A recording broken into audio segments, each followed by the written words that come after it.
ఈ ఘీ adulteration, synthetic ఘీ అంటే మీరు ఎవరైనా గూగుల్లో చదువుకున్న వాళ్ళు కొడితే తెలుస్తుంది. కెమికల్స్ కలిసి ఆ అవసరమే వచ్చింది. ఇదేం కర్మ అండి? శ్రీ వెంకటేశ్వరుడు ప్రసాదానికి అంటే అవినీతి చేయటానికి శ్రీ వెంకటేశ్వరుడు దొరికాడా? శ్రీ వెంకటేశ్వరుడు లడ్డుగా దాని మీద మళ్ళా పేరు నాని లాంటి వాళ్ళు కామెంట్లా ఏమండి సమర్థించుకోవడానికి రోడ్లు వేస్తే డబ్బులు తినేయండి. లిక్కర్లో తిన్నారు, రోడ్లలో తిన్నారు, ఆస్తులు తాకట్లు పెట్టేశారు, ఎన్నో రకాలుగా తినేశారు. చివరికి శ్రీ వెంకటేశ్వరుని వదలరా? మాకున్నది కలియుగ దైవం అండి. మా దైవం ఆ లడ్డు మాకు పవిత్రమైనటువంటి లడ్డు అండి. అది ఒక సర్వరోగ నివారణి. మేము కళ్ళగద్దుకు తిని ఆరోగ్య సంజీవనగా భావించేటువంటి శ్రీ వెంకటేశ్వరుడి ప్రసాదాన్ని కలుషితం చేయటం, అడల్ట్రేషన్ చేయటం, కల్తీ నెయ్యి వాడటం ఇది ఎక్కడ కర్మ అండి? అవినీతికి ఒక హద్దు అనేది ఉండాలి కదా. హద్దు లేని అవినీతితో మితిపోయినటువంటి ఆ శ్రీ వెంకటేశ్వరుడు శిక్ష తగిలే వైఎస్ఆర్సీపీ పార్టీ అలా అయిపోయింది. ఇప్పటికైనా నిజాలు నిగ్గు తేలాలి. దోషులు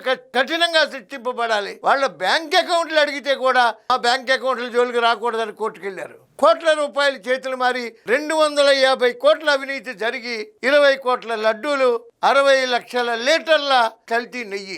ఏమి సార్ ఇది? ఇది ఎక్కడ అన్యాయం అండి? హిందువులు ప్రతి హిందువు కూడా నిలబడి వైఎస్ఆర్సీపీని ప్రశ్నించాలి.